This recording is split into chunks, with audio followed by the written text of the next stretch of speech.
Harrold got a job as a tree surgeon. All went well until his first day. Once up the ladder, it turned out he had a head for lows, and furthermore fainted at the sight of sap. Fortunately, his fall was broken by the ground. Submarine. On his first tour of duty as a submarine commander, Harrold confused periscopes and horoscopes, which wasn't very useful for hunting enemy shipping, except for 1 week in February when Neptune was passing through the house of Orion.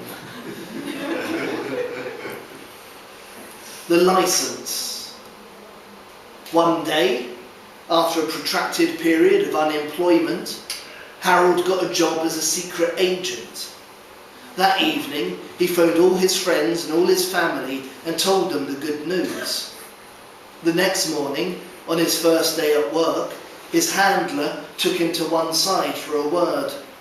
That evening, he phoned all his friends and all his family and told them the bad news. Journalism. One day, Harrold decided to start keeping a diary. He'd read that men who kept diaries met more women. He quite liked the idea of meeting more women, just so long as he didn't meet too many of them. After all, the flat he lived in was not all that big. That evening, he began his diary by writing, "Today I've begun to keep a diary." But that was a bit silly, somewhat banal. He probably hadn't needed to write it down. He crossed it out and began again.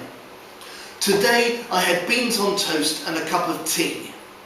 He stopped and thought a moment. That was hardly important, and besides, he already knew it. He'd been there when it had happened. He crossed it out and began once again.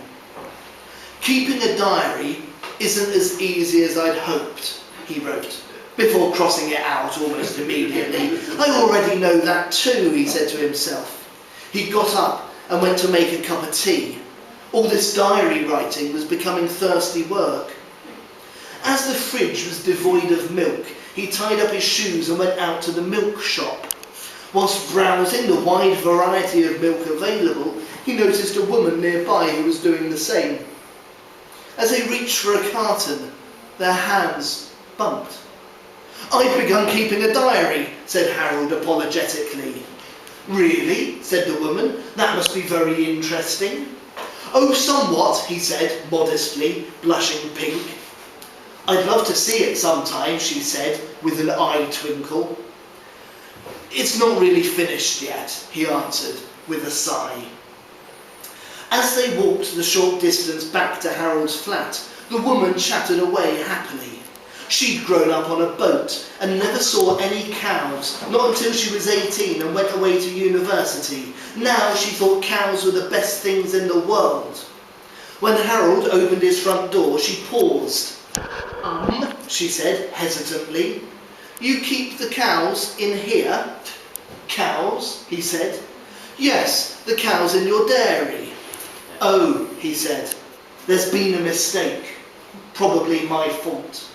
He showed her the diary on his desk as she left. Harrold felt a bit downhearted by this. He often did. He promised he would spend more time on his diction. Maybe he would, maybe he wouldn't. He'd see. He sat down at his desk. "Dear diary," he began. "Today I met a really pretty girl, but it didn't work out.